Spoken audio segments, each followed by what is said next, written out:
ফায়াদরিবুহু দরবাতাম বিল হাদীদ,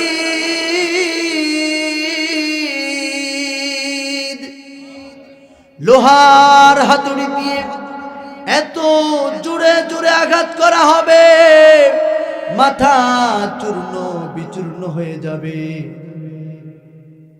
70 গজ মাটির নিচে আপনি চলে যাবেন। হাত্তা ইয়াসিহু সাইহাতান, এত জোরে জোরে চিৎকার করবে, গরু বাঁধা থাকলে রশি ছিঁড়ে পালিয়ে যায়, ছাগল বাঁধা থাকলে রশি ছিঁড়ে পালিয়ে যায়। শুধুমাত্র 2টা প্রাণী শুনতে পারে না, ইল্লা সাকলাইন, শুধু মানুষ আর জিন আওয়াজগুলো শুনতে পারে না।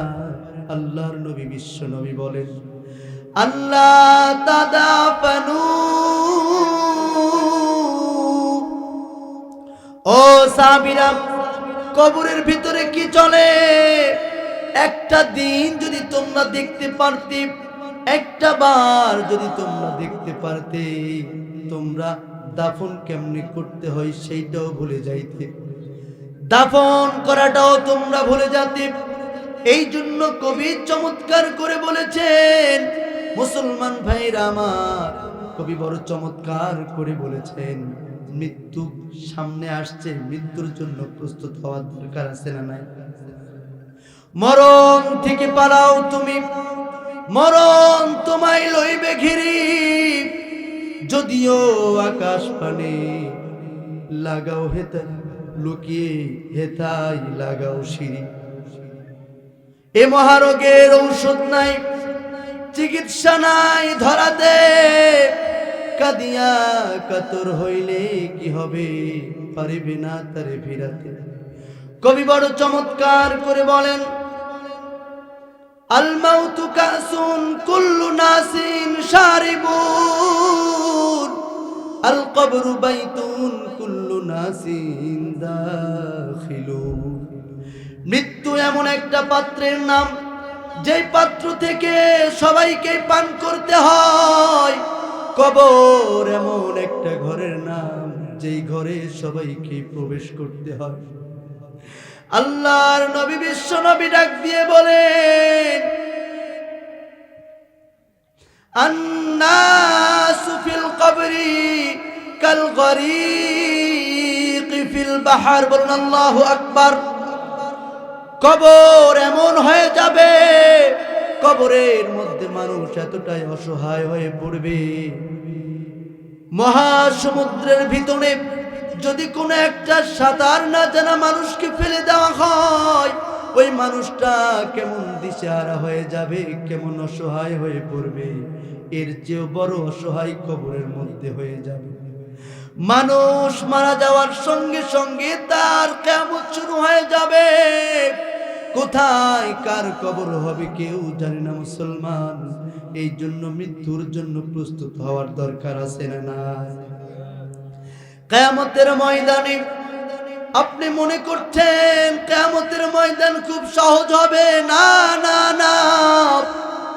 আল্লাহ পাক রব্বুল আলামিন বলেন, কালফি সানাতিম মিম্মা তাউদ্দুন। কিয়ামতের ময়দান 50,000 বছরের চাইতো সেদিন বেশি সময় আপনাকে দাঁড়ায় থাকতে হবে। শুধু কি তাই, সেদিনের 50,000 বছরের একটা বিকাল হবে, ইল্লা আশিয়াতান আও দুহাহা। সেই দিন 50,000 বছরের একটা দিন, একটা দিনের একটা সকাল বিকাল, আমাদের সারা জীবনের এই 50-60 বছর, এই সারা জিন্দেগিটা কিয়ামতের দিনের একটা সকাল আর বিকালের মধ্যে শেষ হয়ে যাবে। কিয়ামতের ময়দানে সবাই যখন হাহাকার করবে, সেই দিন পৃথিবী থেকে 13 লক্ষ মাইল দূরের সূর্যটা মাথার 1 বিঘ উপরে চলে আসবে।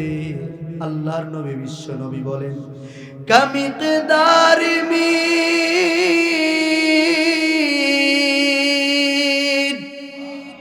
মাথার মগজগুলো টকবক টকবক করতে থাকবে।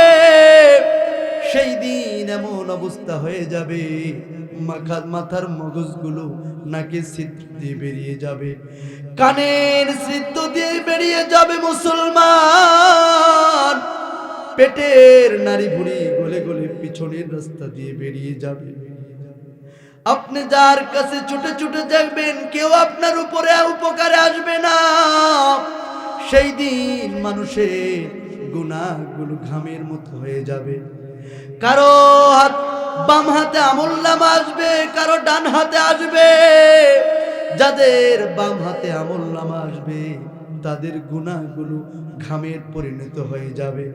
কেউ টাকনু পর্যন্ত ঘামের মধ্যে ডুবে থাকবে, কেউ হাঁটু পর্যন্ত ডুবে থাকবে, কেউ বা কোমর পর্যন্ত থাকবে।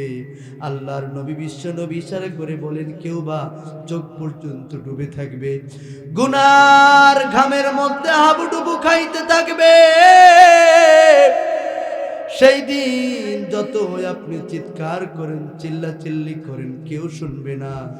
সেদিন স্বয়ং নবী রাসূলুল্লাহ পর্যন্ত ইয়া নাফসি করতে থাকবে। সেই দিন আমি আপনি সাধারণ উম্মতের কি অবস্থা হবে রে মুসলমান।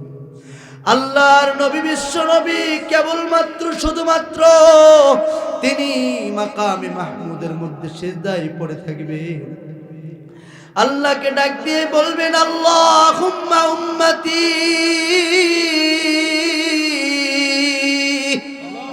মাকামে মাহমুদের মধ্যে সিজদায় পড়ে উম্মতি উম্মতি বলে কান্না শুরু করবেন। এদিকে তিনি চলে যাবেন সেই ফুলসিরাতের কিনারায়।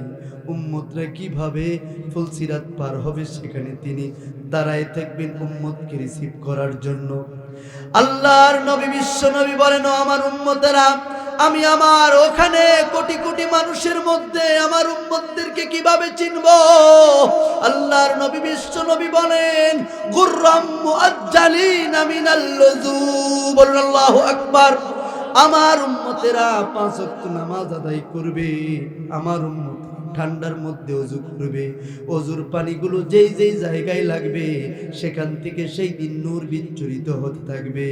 আর সেই নূরগুলো দেখে আমার উম্মতদেরকে আমি চিনে ফেলবো, বলুন সুবহানাল্লাহ। আমার কলিজার টুকরা ভাইয়েরা, আমার নবী আমার সেই দিন ফুলসিরাতের কিনারায় উম্মতদেরকে চিনে চিনে বুকের মধ্যে টেনে নিয়ে জান্নাতে প্রবেশ করাবেন। ও মুসলমান ভাইরা, এই জন্য 5 ওয়াক্ত নামাজ পড়তে রাজি আছেন তো আপনারা? যদি আপনি নামাজ না পড়েন মুসলমান, সেদিন ওয়ালা নূরুন ওয়ালা বুরহানুন ওয়ালা নাজাহ, সেই দিন কোনো নূর থাকবে না, কোনো দলিল থাকবে না, কোনো নাজাতের ব্যবস্থা থাকবে না, বলুন আল্লাহু আকবার। এই জন্য আপনাকে আমাকে নবীজির উম্মত হতে হবে। নবীজির উম্মত হতে গেলে আপনাকে আমাকে সুন্নত মোতাবেক চলার দরকার আছে না নাই? নবীজির সুন্নত অনুযায়ী চলতে হবে। নবীজি কত ভালোবাসেন আপনাকে আমাকে, আপনি জানেন না মুসলমান, কত ভালোবাসেন। সাহাবায়ে কেরামদেরকে নিয়ে বসে আছেন, সাহাবীদেরকে ডাক দিয়ে বলছেন ও সাহাবীরা, একটা নজর যদি আমার উম্মতদেরকে দেখতে পারতাম। আল্লাহর নবী বিশ্ব নবী বলছেন ওয়াদিতু লাউ রাআইনা ইখওয়ানানা, একটা বার যদি আমার ভাইগুলোকে আমি চোখ দিয়ে দেখতে পারতাম। সাহাবায়ে কেরাম বলছেন ইয়া রাসূলুল্লাহ ইয়া হাবিবাল্লাহ আলানা ইখওয়ানুক, আমরা কি আপনার ভাই না?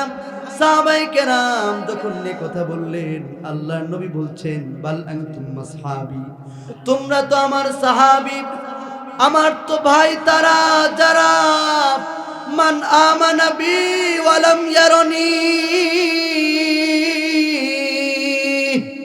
আমার ভাই তো তারা যারা জীবনে কখনো আমাকে দেখে নাই, জীবনে আমাকে তাদের চোখ দিয়ে দেখে নাই, অথচ আমি নবীর জন্য তারা জীবন দিতে পর্যন্ত প্রস্তুত, বলুন আল্লাহু আকবার। আমরা প্রস্তুত আছি না নাই?